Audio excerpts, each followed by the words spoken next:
They buried me in the water and I came, I knew. Ha ha. Now I'm baptized in blue. I'm a fighter, I'm a winner, never quit. I refuse to lose. I got heart and I got grit. See, I'm a warrior that's been baptized in blue. I'm a warrior that's been baptized in blue. I'm a fighter, I'm a winner, never quit. I refuse to lose. I got heart and I got grit. See, I'm a warrior that's been baptized in blue. I'm a warrior that's been baptized in blue. What's up, sheepdog? Welcome to the Changing the Culture podcast. That was my boy at One Time Music. Go look him up on all the socials, Instagram. You can go find all of his music. That song is called Baptized in Blue. You're going to be able to listen to that at the end of this podcast episode. I hope you enjoy this episode, and I hope you enjoy One Time's music. He's a fellow police officer. He's the man. I love this guy. Go listen to his shit. What's up, Sheepdog Nation? So this podcast episode is a kick-ass episode. You get to meet Dave Acosta. He's a former Las Vegas police officer. He was on their SWAT team. He has been deployed overseas and working with Navy SEALs and special ops teams. This guy's the real deal. He's a badass, but he's humble as hell. He created what he calls Fight Back Nation. He's does training all around the world on mass shootings and how we can stop them and what to do if you are involved in one. He is such a wealth of knowledge, and this conversation you're just gonna learn so much from, because as him and I are just in this conversation, you're just gonna hear us both go, "Oh, that was good. Oh, damn!" And then I even went and made something that he said in here. I went and made it a meme because the quote was just so kick-ass. I'm so excited for you to meet him. He's gonna be starting off this episode by telling you a little bit about himself. Enjoy. Quick background: former police officer out of Las Vegas. Did 9 years in North Las Vegas. Most of it was SWAT as the point man. 2 years in Seattle with the King County Sheriff's Office.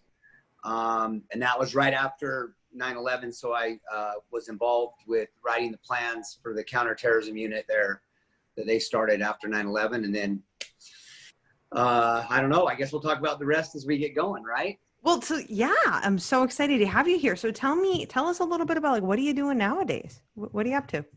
So we have two different things. After I left law enforcement active duty in 2003, I started a nonprofit officer survival course that we went national. So we trained all over the country.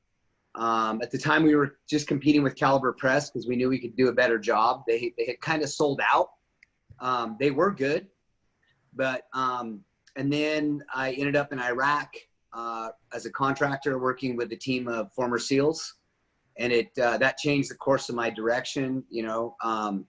I did about 10 years in Iraq, Afghanistan, started my own company. We spent a lot of time in all over Africa.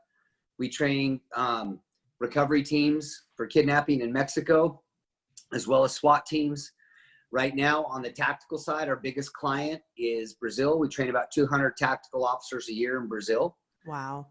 Plus civilians. And then the other company we have that just kind of grew legs and started its own thing recently is Fight Back Nation, which is a company. We've trained over 7,000 teachers on how to survive a mass shooting. We've also worked with lots of corporations. And since you and I talked last time, it looks like we've been invited to certify our training here through the University of Utah, and we're already doing work with workers' comp. So wow, a lot of good stuff on that side. We need to get the word out on how to survive mass shooting. So, and I'm so excited to talk to you about it because, I want to back up. How does a police officer go and friggin' deploy with Navy SEALs? Like, let's talk about that. Yeah, that's a super unique story. What happened was so obviously, by January of 2004, we've got Iraq and Afghanistan going on, and contracting, as far as the general public knows, was a new thing. It really wasn't, but it was kind of all of a sudden in front of everybody. Blackwater had most of the big contracts for what's called PSD. So that's like a personal security detail, or protective services detail. And there was a small company, there was two. So there was SOC, which was owned by 2 Navy SEALs. And then there was Triple Canopy, which was owned by Special Forces guys, which are Army Green Beret. Those two smaller companies were also competing for these high-end protective detail contracts. And someone introduced me to the 2 owners of SOC.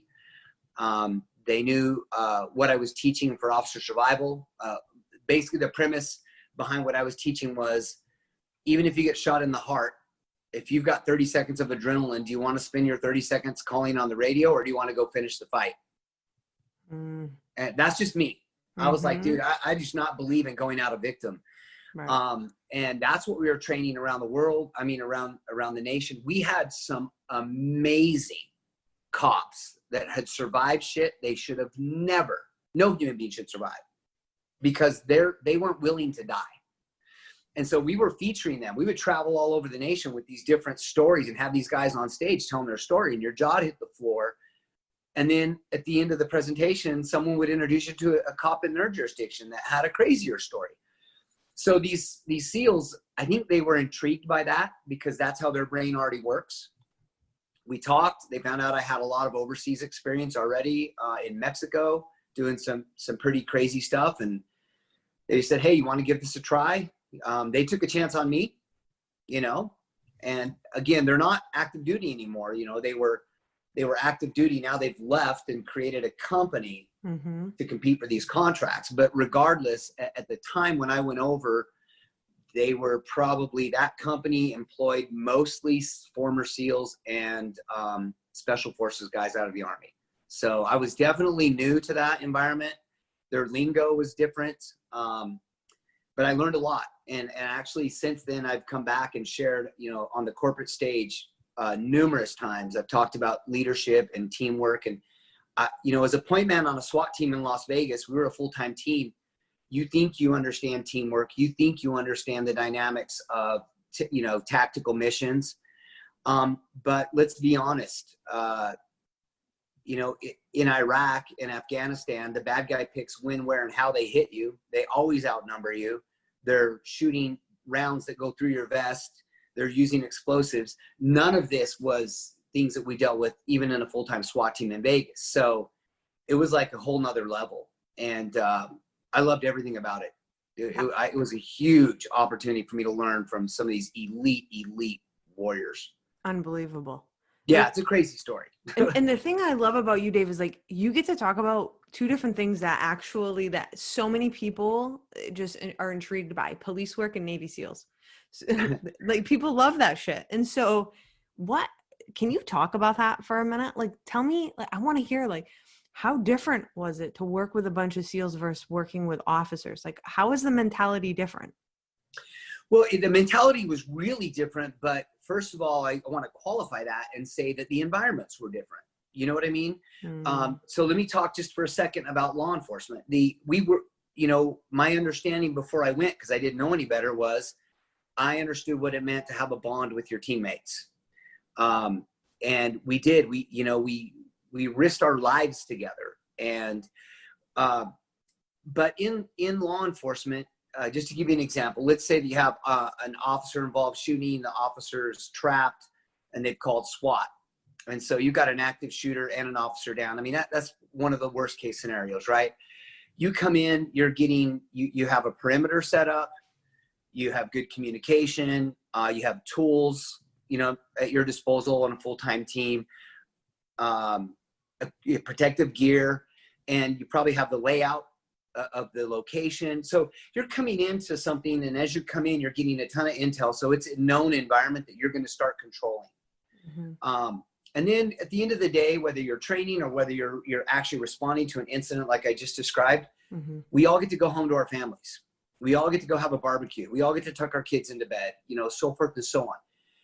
In Iraq, everything that happened was on somebody else's timetable. They picked when and where and how they were going to ambush you. They outnumbered you. And so everything was 100% reactive.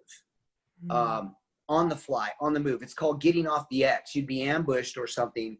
And, you know, if a vehicle was disabled by an IED, you're trying to get your guys out. You're trying to return fire because there's a secondary ambush. And at the end of the day, when you go home, you don't go home to your family. You don't go to a barbecue. At the end of the day, when you go home to the guys that you were just with. And you do that for, you know, all the contracts I did were 100 days out, 30 at home. Wow. So you're out there for 100 days at a time. And it was just another level. And again, it's two different environments. So I'm not taking away anything from SWAT, but you had to be dialed in a way that I hadn't experienced before. And one of the coolest things that I learned was I do speak on this a lot, the corporate environment. When I first got there, the fitness, so we'd get up in the morning really early and the guys would do a 1 hour workout, and it was CrossFit before anyone knew what CrossFit was.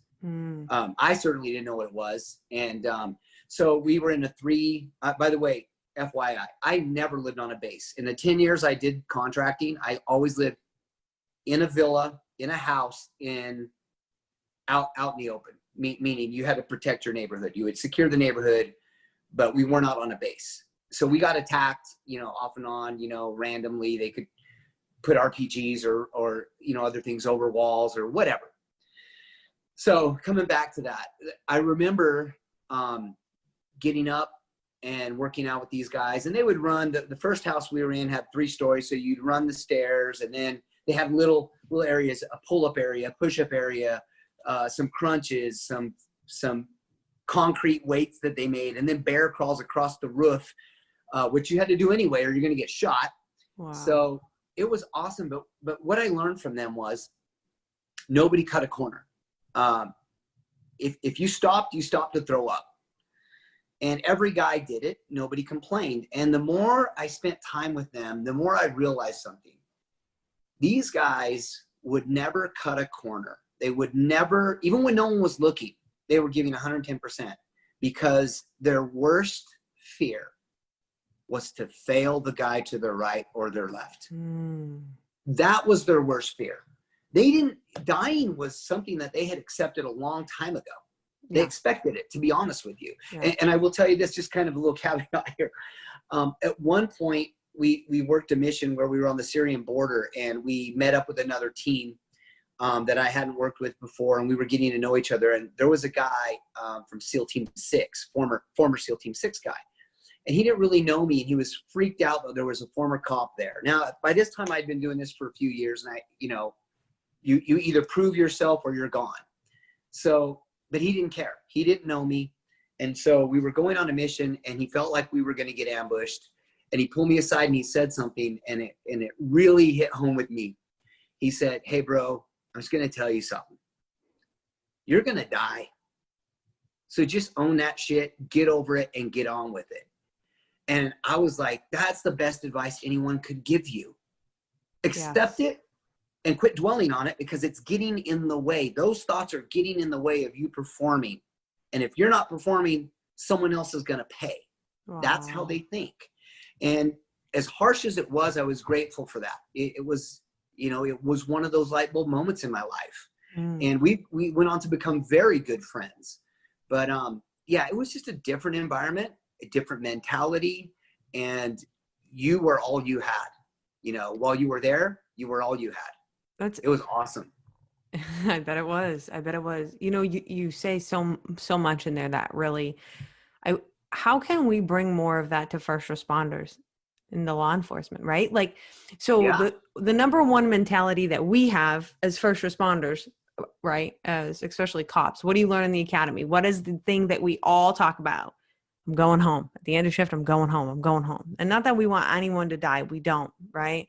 But I'm wondering, and I'd love to hear your opinion, but I have to say, I'm wondering if we are crippling ourselves. If we take a look at social media, right? Because that's what we're all consuming constantly. And and anybody can put anything out there. So it's not necessarily that we're, taking in good information and feeding our brain with good shit, right? Anybody with a mouth is spouting off and saying shit, right? And it's not that I don't think that we want to come home, and it's not that the Navy SEALs don't want to come home, but they're prepared to do their job so good that, to be a casualty, it is what it is, right? Like that's what they're prepared to do. Like, I'm just wondering, I wonder if we're crippling ourselves home, right? Because everyone's so afraid to die. Like, oh, we can't do this and can't do that. And holy shit. Does that make sense? Yeah. Let me tell you what, I think Yeah. you just hit on something I've never thought of before. And I think this is going to be gold. If we don't get anything else today, we just nailed it right here. You know what you said? You said you think we're crippling ourselves. We are. You want to know why in this environment? We shouldn't be saying, I'm going to go home tonight. Our focus should be, I'm going to hold myself accountable so my teammates go home tonight. That's it. If we went to work every day and our goal was to make sure that our partner went home tonight, yes, we would be so much more effective. 100%. And think of, okay, but this is what I want to talk about is the camaraderie issue that we have. And I don't know what SWAT was like for you, and I'm sure you guys had good camaraderie, but if we look across the country, okay, and we look at the camaraderie and the morale throughout a lot of different police departments, they're at a low. Right now, we're at an all-time low right now because we have leaders and supervisors. I mean, we have fucking chiefs that are face down with their hands behind their back with the protesters. I mean, we have things going on. And I'm just saying, and like what you just said, right? Like, how do we build that? Step one right there. Is it all about us going home at the end of the night, or is it about my brother or my sister going to go home at the end of the night? I don't give a shit what happens. That's, I don't know. I think we need to be thinking about that mindset. What do you think, Dave? I think that would change everything. It's interesting to me that we are capable of so much more when the person we're doing whatever we're doing for is someone that we love unconditionally. Yes. I could take any mom, and she could be 5'3" and 110 pounds, and she would never picture herself getting in a full on brawl with a guy, 6 foot, 220 pounds until he touches her kid. Mm-hmm. And all of a sudden, all the risk, all the reasons why not are gone. All she knows is she's going to fight to the death because she's fighting for something that she loves unconditionally. That's her child. And I think we are capable of loving each other unconditionally, especially when we're all we have. Right now, I think law enforcement, first responders are more alienated than they've ever been from the public. And it's not that I don't think the majority of people choose that, but social media is loud. Yeah. And so they feel alienated, and, look around you. I tell everybody, you're at war right now, man. And the guy to your right, the gal to your left, that's all you got. Yeah. That's all you got. If we put other people first, the fight will be way more effective. Yes. And I think we will also bond. There's only one thing that can overcome shitty leadership at the top, and that's unity at the bottom. Boom. Because sometimes somebody write you're that just down. in that situation. That's amazing. Dave, because I've been wondering, and I've talked to a lot of different police officers, a lot of departments, right? A lot of first responders, and it's not just PDs.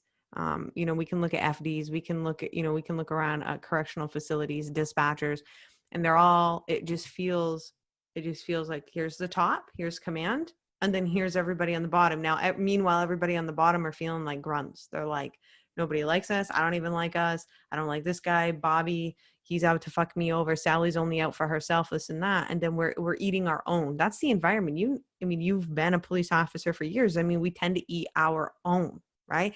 And the reason I love having this conversation with you is because Navy SEALs are the exact opposite. And you've had the opportunity to talk to both and be on both sides and work with all of us. And so I'm wondering how we can just start shifting that. How do we just start shifting it? We just start talking about it. I think you need to take, first of all, and let's be clear, when we talk about the SEALs, what we're talking about the MARSOC unit from the Marines, which is similar to a SEAL team, right? You're talking about the special forces in the Army and, other special operations teams, maybe even in the Air Force. Each of these military groups has their own guys that are like similar to the SEAL. So let's just say that whole special operations group, their culture is a culture of accountability, personal accountability. And so if you can't be personally accountable, you're gone. They'll just blackball you right out of the team. You won't even be deployed. It doesn't matter if you wear a trident. If you're a piece of shit, you're going to get pushed out, because there is accountability. First of all, your own accountability, right? Hold yourself to a higher standard on behalf of others. That's the key. And then second, as a group, the group needs to hold themselves accountable. And if they've got a bad apple, the bad apple's got to get crushed. And we don't do that in law enforcement.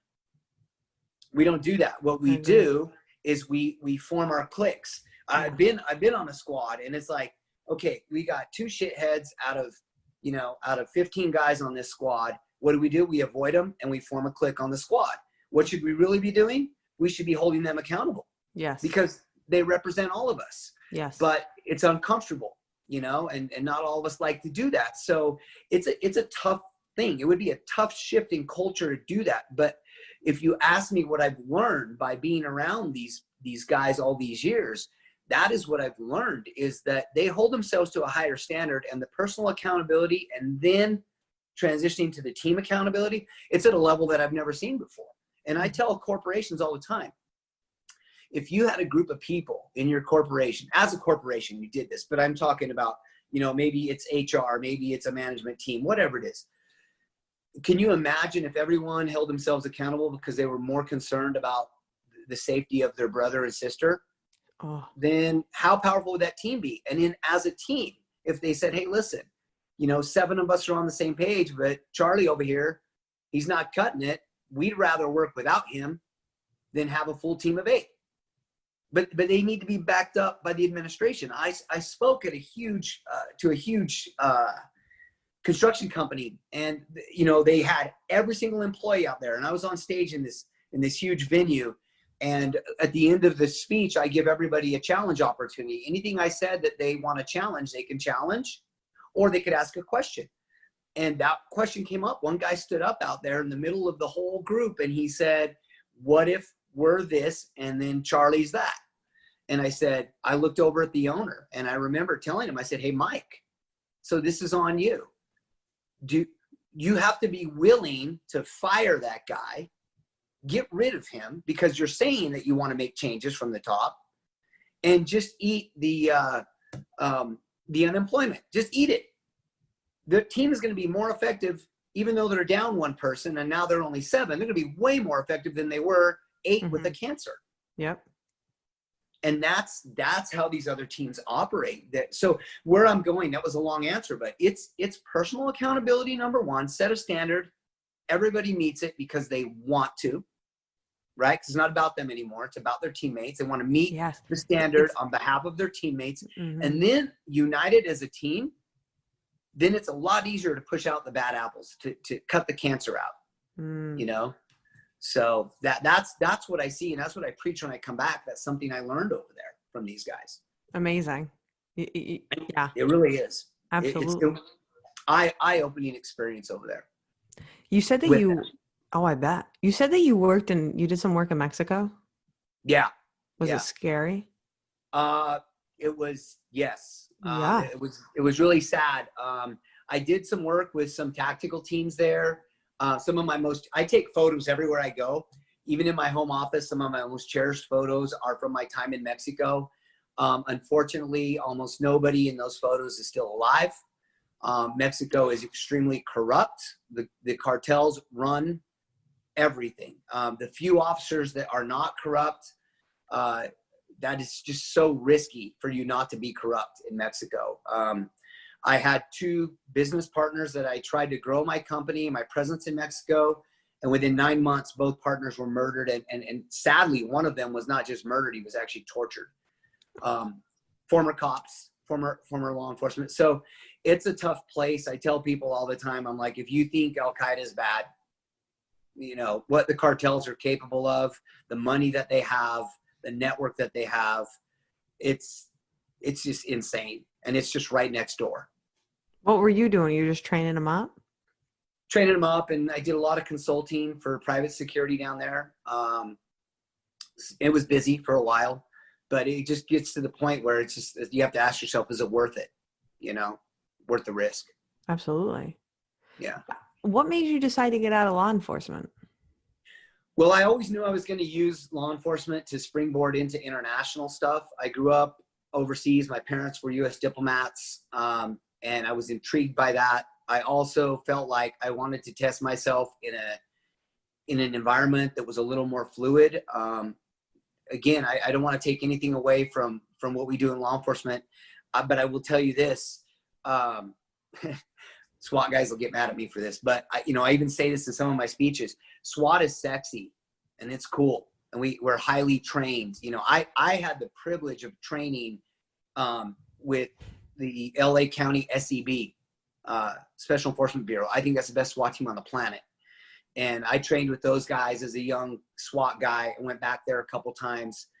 But the truth is this: SWAT is sexy, but we control the environment. I think it's more dangerous to be a patrol officer, because you have no idea what you're getting into in any moment. It's so unpredictable.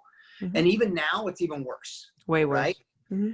So I craved being in an environment where I would have to react. Mm. And I didn't want to be here. I wanted to be on someone else's turf. And so I had always planned. I was actually doing stuff in Mexico and other places before I went to Iraq and Afghanistan. And, to be honest with you, that might be one reason they even considered experimenting with bringing a cop over, because I had experience overseas already doing it, my own thing. I ran my own contracts all over Africa. Wow. I was not with the U.S. government. I did that on my own. Wow. So, that's amazing. I will tell you something funny. I just told this the other day to someone. I remember, and I won't go too much into this, but I can remember one place in particular where I landed at night, like at 2 a.m. And, they pull out a little ladder to the side of the airplane and everybody, disembarks out there. And it was so stinky. It smelled horrible, right? I could smell the ocean, but I could smell sewage. Oh. And I remember getting off this little plane. It was like a 737, right? So a smaller jet. I remember getting off the plane and I'm like, dude, they're either gonna come and meet me and it's gonna go really well, or I'm gonna freaking get beheaded on TV, because it was a Muslim country. And at the time, Africa is very unpredictable. Yeah. And I just remember having that thought, and it worked out, obviously, because here I am. Because here you are. But it's been a fun life. I've pointed at something I wanted to do, and then I've chased it, and it's been great. Yeah. How do you? So I talk a lot about this with my first responders. Is you're so much more than the job, and you are the epitome of that. How did you do that? Well, you nailed it right there. You're so much more than that. I think early on, like I said, it wasn't that I didn't have direction. I was trying to decide. I got into law enforcement because I wanted to end up overseas, but I needed the background and I needed to validate myself so I would qualify. Mm-hmm. My little brother stayed at Las Vegas Metro. He did 23 years there. He's a superstar cop. And, that's a whole nother story what that guy's accomplished in his career. But it wasn't for me. I wanted to be somewhere else. So here's how it started with Mexico, to give you an example. I saw that the U.S. Embassy was sponsoring a 3-day security conference. And I wrote a little blurb and I submitted my name and I said, hey, if you're going to counter a kidnap, you have to understand the dynamics of a kidnap. And that's what I'm going to come and speak on. Well, since kidnapping was going crazy back during that time, the response was absolutely, we're excited to have you.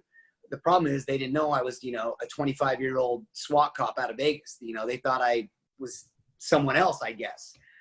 But you know what? I just said, this is who I am. This is what I'm going to bring to the table. And the next thing I know, I got invited and I paid the money to have a booth.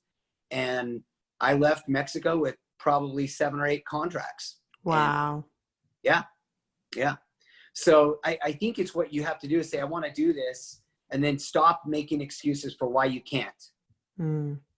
That's the key. That. And I'll tell you something else. To all of the listeners here, you guys have the most badass stories on the planet. If you're a first responder of any type, you have the coolest stories.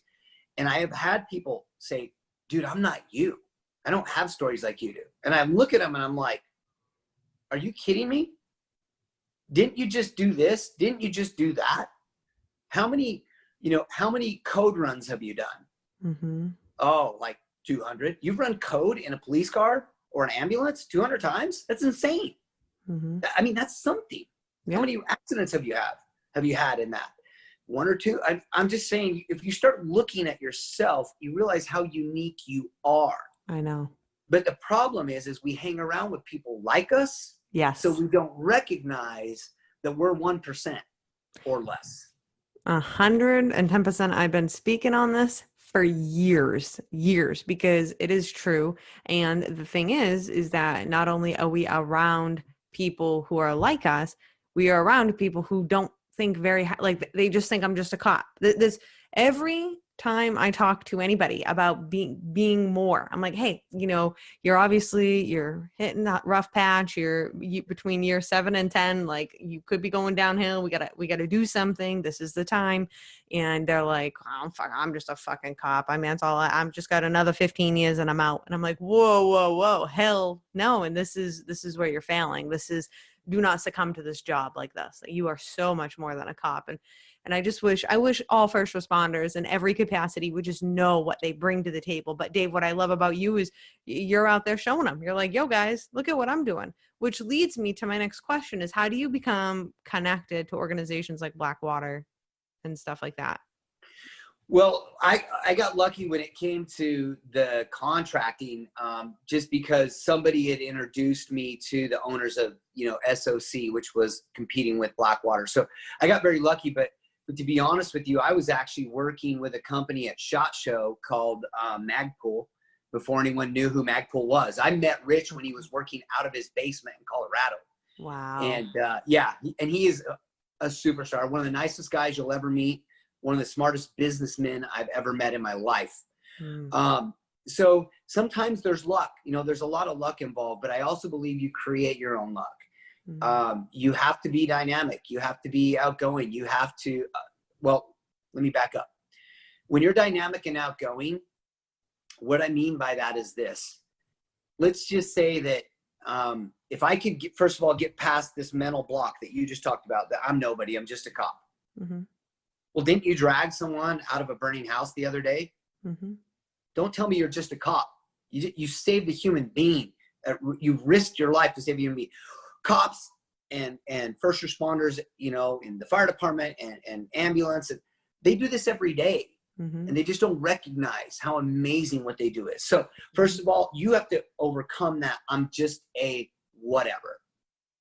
Then in order to be dynamic, what you need to do, okay, because people they gravitate to others that are dynamic and have this thing about them, right? Magnetic. Well, you know how you become magnetic? Everyone you see, you compliment. Tell them how awesome they are. I don't care I don't care if it's a homeless guy. If you're a cop and you have to talk to a homeless guy and the first thing out of your mouth is, man, I love your jacket. Mm-hmm. That's a cool jacket. You know what I'm saying? Yeah. Look at everybody and say, this is a human being. Yes. And as you grow, what I've learned, what's happened for me inadvertently is, I've got a superstar wife that, is always telling me to focus on others. Thank goodness. And that's one of the things that she's always told me. She's always reminded me when people are talking, ask about them, acknowledge them. And that's how you're going to get noticed. And so then a company, will say, man, we like that guy. We like that gal. She's awesome. Hey, Autumn, we want to know more about you, because everybody's looking for somebody that can deliver a message. Yes. And, let's face it. I think generally speaking, first responders have that gift. 100%. But they just aren't acknowledging it. Nope. Let's take, whether you're a cop or whatever, you're coming into a situation, maybe it's domestic, you're de-escalating. Do you know how hard that is to verbally de-escalate a situation that could be really bad? And then you've got these people that are first responders on the medical side crawling into a vehicle where the person may or may not die, they're severely injured, and yet these men and women are talking to them and calming them down and comforting them in their last moments maybe. I mean, you guys are all gifted. You just need to acknowledge it, embrace it, and then do something with it. Absolutely. I That's all couldn't there agree is to more. it. Yeah, but it's not easy. We look in the mirror and we see all the flaws. Mm-hmm. That's the problem. That is the problem. And then we focus there and we focus on the flaws. Um, Yeah. and that's the problem. So let me ask you this. So let's fast forward to today for a few minutes. I want to talk about some current events. I heard that you did something pretty cool recently. You got to kind of mediate. Tell me what you Yeah. did. Front lines. Let's talk about it.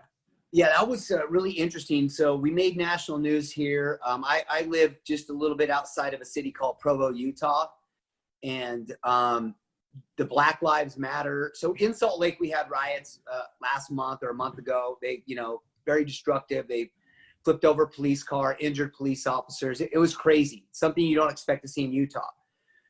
But then they've had a few protests in Provo, which is a very conservative, smaller town. About 116,000 is the population, 115 cops maybe. And what ended up happening is this is about the fourth or fifth protest they'd had in Provo with Black Lives Matter. And there hadn't been an incident, but on Monday night, someone in that group, they unexpectedly moved from where they were and they blocked an intersection. The police didn't know they were going to do that. They were, very reactive, trying to get in front of it. And it scared the hell out of everyone at the intersection. They started banging on cars. Of course, they say that that's not what happened, but we have video. It's very obvious what happened. Mm-hmm. They start banging on cars. Now, remember, these poor civilians, what have they just seen happen in other cities? People getting pulled out of their vehicles. And so one of the guys was just trying to get out of the intersection. He started a right turn, saw people blocking it, started east to the left, and a guy pulled out a gun and shot him through the passenger window from the Black Lives Matter organization. Now, they say it's not one of their people, but they didn't turn that person over to law enforcement, who was there within a minute. Mm-hmm. So imagine now we've had a shooting. The shooter was in the Black Lives Matter group. No one helped the police in the investigation by saying, there he is, because he put his gun away, and then they allowed him to stay in the group. He continued to protest, pulled his gun out later on, and broke the window of another car. Wow. So, yeah. So a couple days later, they're going to protest again in the same place, the same group. But this time, the civilians, the citizens in the area have had enough. So they're going to show up armed, which they did. And I had the opportunity to volunteer. I went to the local police department. I have access to a lot of tourniquets. I took 40 tourniquets, gave them to the PD, said, hey, let's not have the officers use their own if there's a problem. Let's have them use these so that the one that's on their vest stays on their vest. And by the way, I've got a guy that between the two of us, we can mediate between these two groups and keep this powder keg from blowing up, because the last thing you want is have someone antagonizing and have a uniformed officer have to step out and do anything, because they're going to make a big deal out of it. Yeah. And I was really surprised when they said, do it, because they can't say that they invited me to do it, but they can just say, hey, the risk. If you want to do it, do it. And it turned out to be a really cool experience. I brought a young man with me. His name is Tango Towns. His parents were both Crips. He grew up in South Central LA.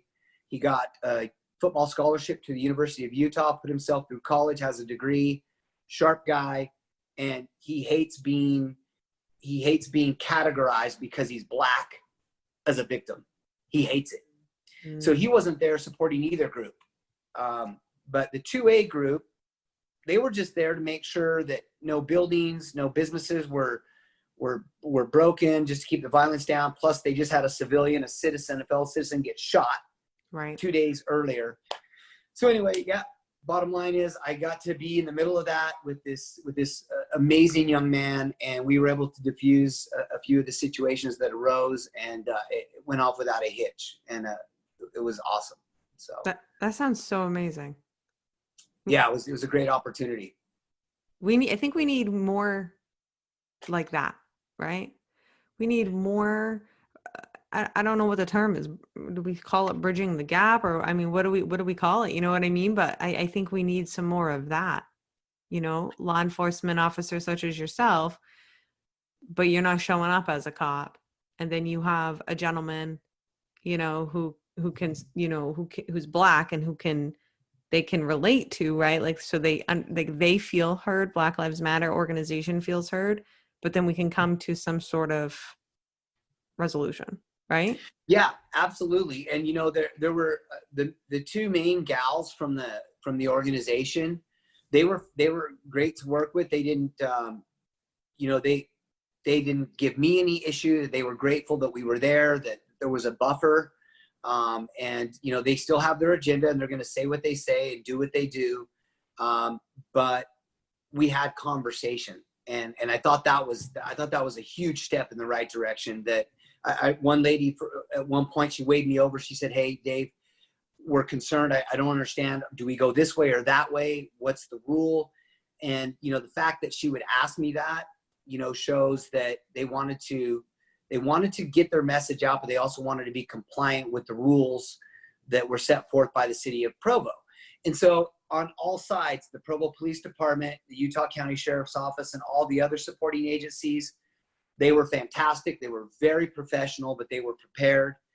And then the two opposing groups, you know, they obviously had different ideas, and some of the things that were being said through the megaphone were inflammatory, but nobody reacted to that.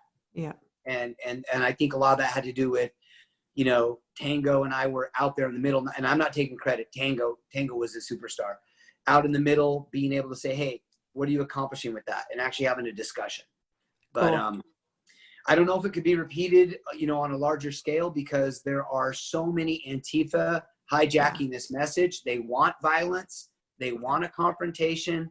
And I don't understand what they're doing there and why they're allowed to be there by these groups, because they've completely diluted the message that these, you know, these groups had in the beginning. I told, you know, one of the ladies, you know, there wasn't anyone that I know personally that didn't see George Floyd get murdered by a cop.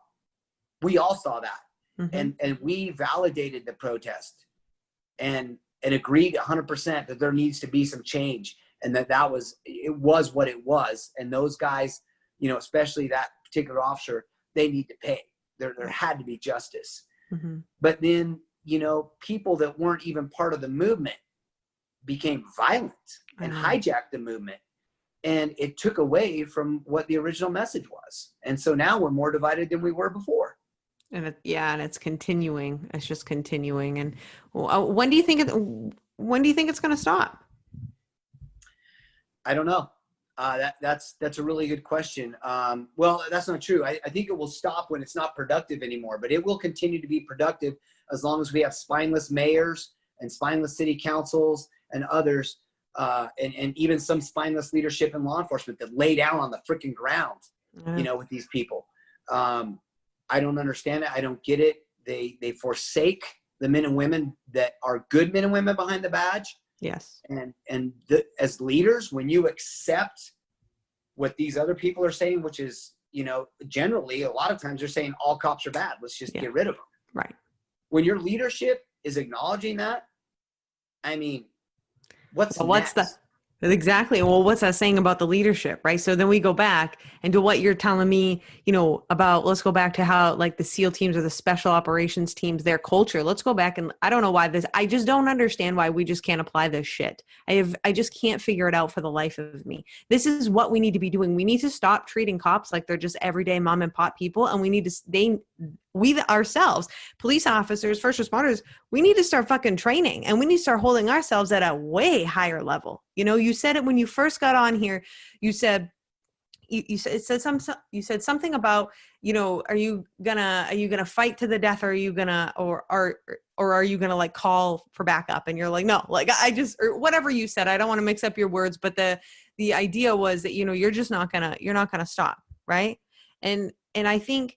And you're highly trained on that, right? Like you train and train and train and train all the time, right, Dave? I mean, you wouldn't be where you're at even if you didn't. We had the opportunity. We talked to Jason Redman. You obviously know Jay. we had an opportunity to talk to him a little bit ago, and that's what he was saying. He was just talking to us about how, like, you know, special operations and military, you guys put months and months and months into your training, right? And what do we put into our training for law enforcement? Hours.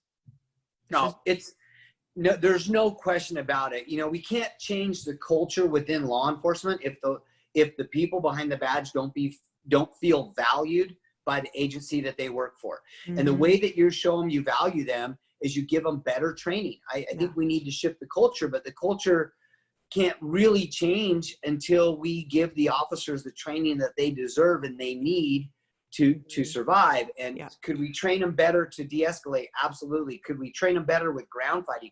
I mean, I think our defensive tactics nationally is a joke. 100% a joke. Why are our officers not training weekly? I have no idea. No idea. Well, how many hours did you train in the academy on defensive tactics? A few hours. That's it. Now you go do a 20-year career in law enforcement. You will never train defensive tactics again. You know, maybe a refresher for an hour during a administrative training day. Right. It's just crazy. And yet you're expected to be able to physically defend yourself or somebody else. And they have all these steps in the use of force continuum. But if your training at that level was elevated, you might not even make it that high. So there are a lot of changes that we need, but those changes cost money, you know, and that's a problem right now. Everybody wants to take money away instead of saying, I think if you invest more money and say, hey, listen, we're going to elevate the standard of training for officers. Yeah. And you know, I think if you elevate the standard of training for officers, you're also going to elevate the candidates that you start getting. 110%. Absolutely. But we're not there. It's a bureaucracy. Yeah. And then when we start doing that, then the mentality will change. It becomes less about I, and it becomes more about we, you know? And I think that's the mentality shift. I don't know. I have to just say, you know, we've talked about a lot of things and you inspire the hell out of me, but I will say that really just like blew my mind. I'm like, wow. And I just want everybody to just listen to it. It's so simple and it's like all in front of our faces, but it's just everything. And I think that is what is such a huge shift that needs to be changed. The mentality of I'm going home tonight, you know, and because in the academy, that's all it is. You've gone through, you know, it's what it is. I'm going home tonight. We're going home tonight, going home. Yeah. Anyways, Dave, tell us, where can we find you? Where are you hanging out? So I'm on Instagram. You know, we have U Tactical. That's kind of fun. It's YOU Tactical _Nation. That's kind of fun. You know, we do some civilian training on there. We do a lot of videos. And we just kind of go over why this video went this way or that way. You know, with shootings or other things. But and then it's utactical.com. But what's most important to me, near and dear to my heart, is what we're doing at Fight Back Nation. Fightbacknation.org is the website. Fight Back Nation on Instagram. The work that we're doing with the schools on surviving and overcoming an active shooter. I think that's really important. Yes. And everybody's talking about it and everybody's worried about it. If you're a parent, you're concerned. What is your school doing for your child? And again, this is the exact same thing we're talking about with law enforcement.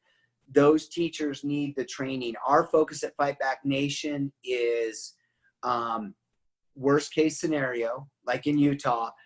I would say comfortably, if there was an active shooter to school, from the moment 911 gets the call, it's a 3-minute response. That's insane. Mm-hmm. That's a huge accomplishment. Nationally, we're at 5 minutes. Yeah. That's incredible. Wow. That's an incredible change from Columbine.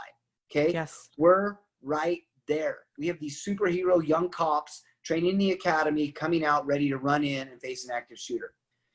But for those 3 to 5 minutes, those teachers, those educators have to be their own first responder. And so that is our mission, is to say, look, worst case scenario, if you had to fight back, we're going to give you a technique that's going to allow you to win. As soon as these mass shootings are no longer productive, they'll stop. Just like hijacking airplanes has stopped. Yeah. Because untrained people on that 4th airplane stepped up and took those terrorists out. And we haven't allowed it to happen since then. So anyway, I know that was a long ramble, but yeah, No. Fight Back Nation. We need all the help we can get. We need all the support we can get. And it's fightbacknation.org or Fight Back Nation on Instagram. Dave, we've loved having you on. You're just a wealth of knowledge. I love how driven you are. And I think you're such an inspiration to all of us. And I want to just say thank you very much. Sheepdog Nation, gonna go in the show notes. You're gonna be able to get to find Dave. You're gonna want to go hang out with him. He's awesome. And Dave, we'll see you next time. Sheepdog Nation, it's been real. Thank you. I appreciate it. Thank you, guys.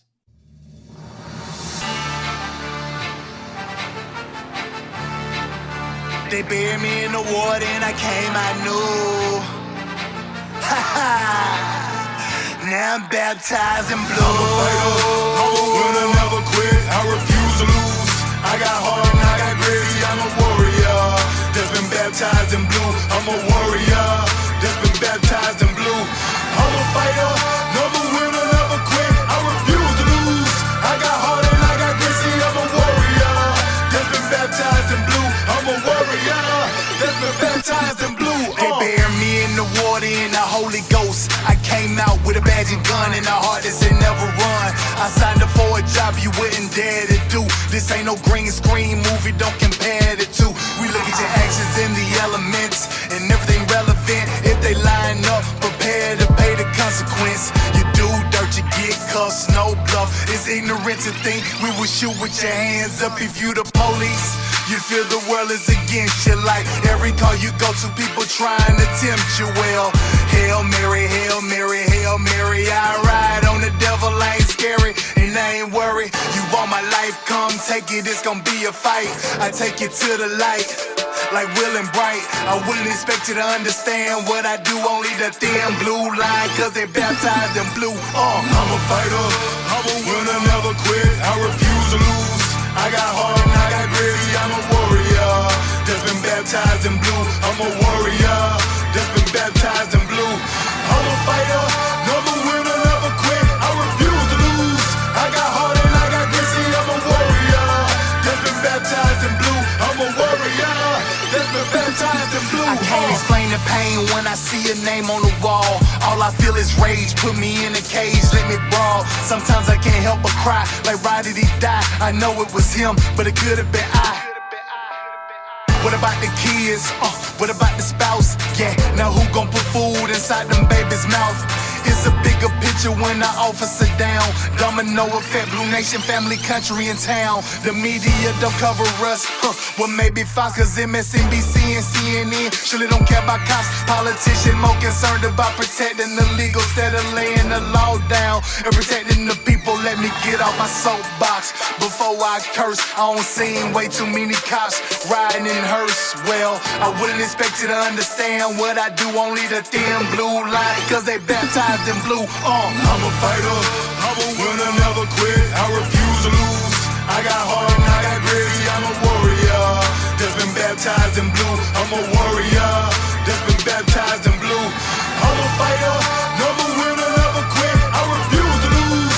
I got heart and I got grit. I'm a warrior that's been baptized in blue. I'm a warrior that's been baptized in blue. If I'm faced with a mission, I'm gonna complete it. If that means being deleted, I live with the credence. I do this for the combat vets and Leos. When I'm suited, ready to go, it's either friend or foe. Only Lord knows what my future's in store. I only kill with the hope to see more, so God don't close that door. If I take a life, it's him or me, with the hopes to survive, not bigotry. I go in situations that you cannot imagine, deal with things that you cannot fathom. No ifs, buts, or rather, I'd rather fight for a cause than live for nothing. So when you read my headstone, you know I died for something. You hypersensitive, she complain by justified force. You blame the cops first, that don't work, you blame the courts. But I wouldn't expect you to understand what I do, only the thin blue line, cause they baptized in blue. I'm a fighter, I'm a winner, never quit. I refuse to lose. I got heart and I got grit. I'm a warrior that's been baptized in blue. I'm a warrior that's been baptized in blue.